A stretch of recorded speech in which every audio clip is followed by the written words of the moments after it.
So today, here we are. We're doing a live episode as the hostess guest from the Scale Eastern European event. And we're here with Boris, CEO of Sun Spolato Property Management in Croatia. Boris, how are you? Good. How are you? Very well. Thanks for agreeing to be interviewed by us. So very pleased to have you. How are you enjoying Bulgaria's first conference for the industry?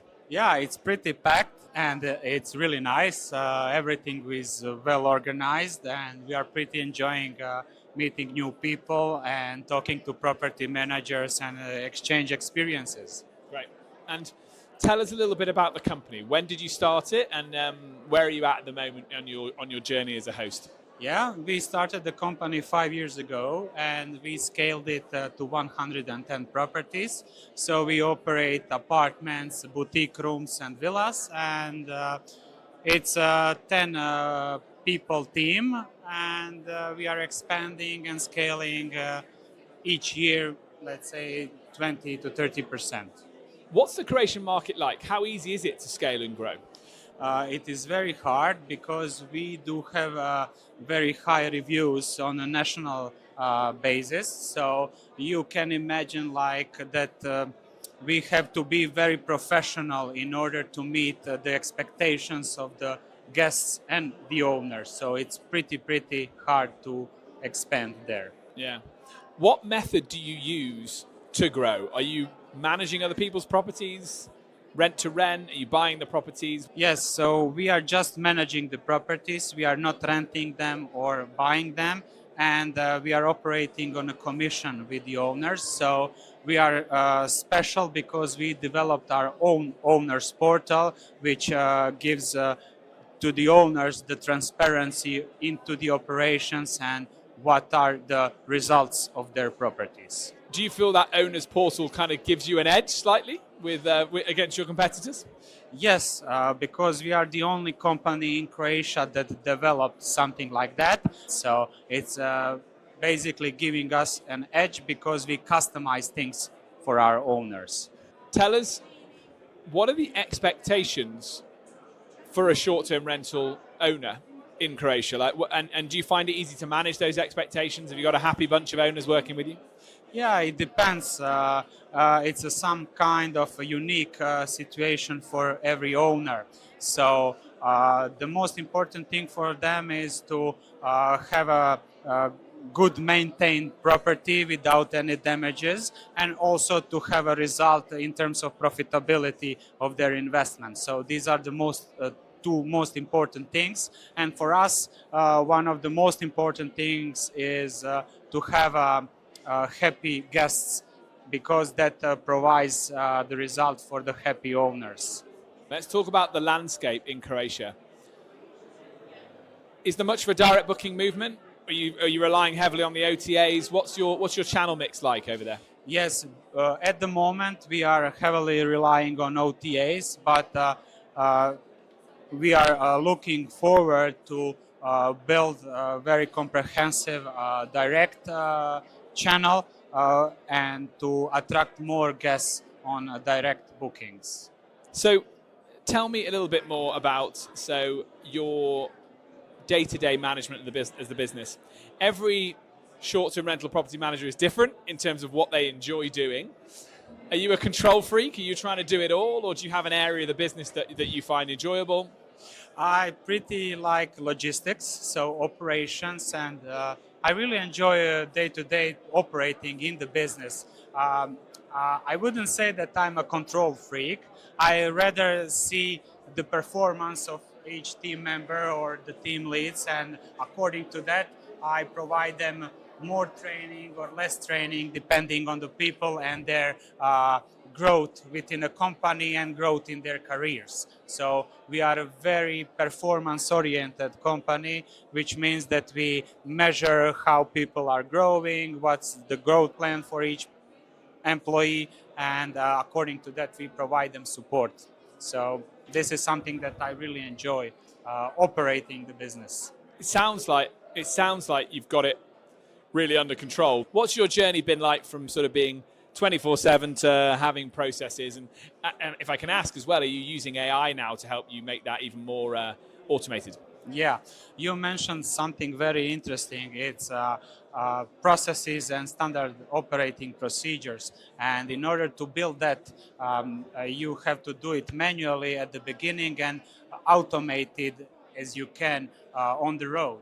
And what is really important for scaling is to have the operations and everything under control in order to grow with the quality and not to have the breakdown in later stages of the scaling, which is really important for us, and that's quality over the quantity, because the lifetime of a customer is more important and the churn rate is very important in order to have sustainable business, and that's something that the property managers should focus on rather than acquisition, because the acquisition comes with the quality, and it's way better to grow organically than heavily invest in marketing and then break down because you don't have that quality that's expected.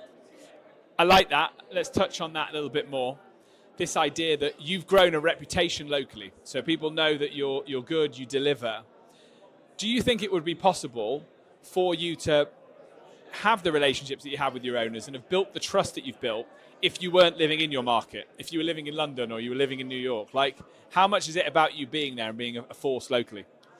To be honest, like when you have a quality over the operations and you are operating the business with a sense that you want to have a best possible reviews and happy guests, and that you want to have a happy owners because everything is transparent and you are providing them clear picture of the operations, then you can grow in every market. For example, you can rely on the local personnel and local team to execute, but if you have a processes and procedures that are good, that will result in a good business and a good and satisfied owners and the guests.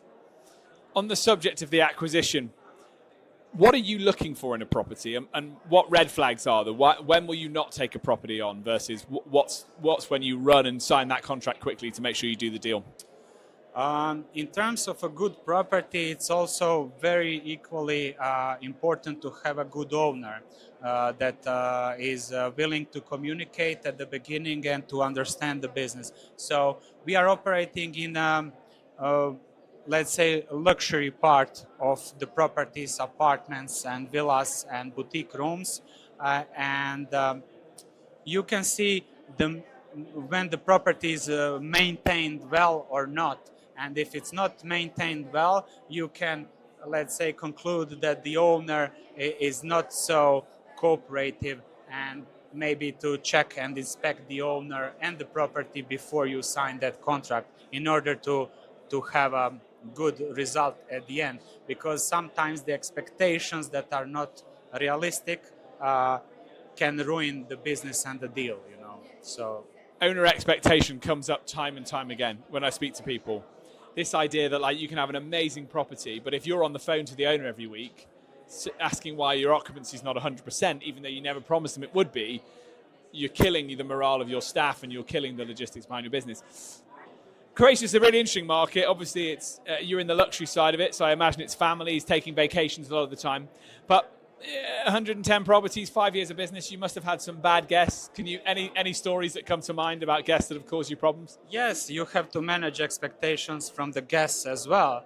Often guests don't read the instructions, or they don't know where they are going because they didn't inspect the OTA listing, and then you have to manage that. And it really helps when you have some additional things such as property insurance, in order to, let's say, when they break something into the apartment, you don't charge the guest, you charge the insurance. And when the guests are not realistic or have some expectations that can be met, it's pretty important to go aside that problem and solve it elsewhere, and that's with the insurance. That's some kind of example. It's just part of the course of doing business, right? It's part of the course, isn't it? Yeah.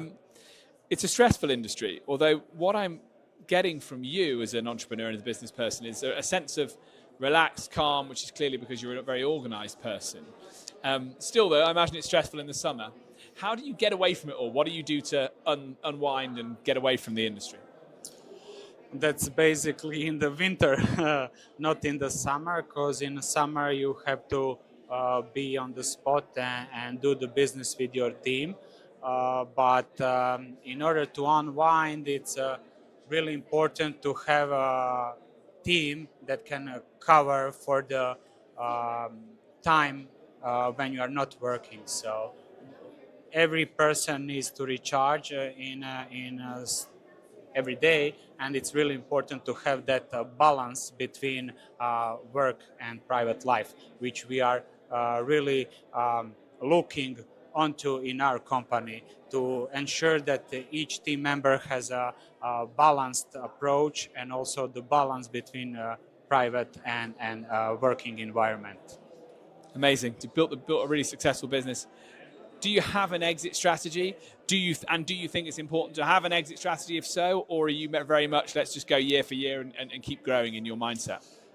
You know, it's really important to do what you like in order to stay in the business. Otherwise, you're gonna exit the business and do something else. But I really enjoy operating day to day, and it makes me happy, you know, and ensures the lifestyle that I want.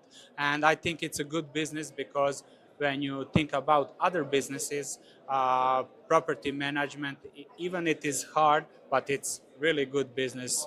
And I think whoever do it should enjoy it and keep things going. And someday maybe, you know, someone will come with the exit, and that depends on the owner and who's gonna continue enjoying it, or someone would change the business. So Well, it sounds like you're enjoying yourself for now, so you're fully in. Boris, thanks so much for your time.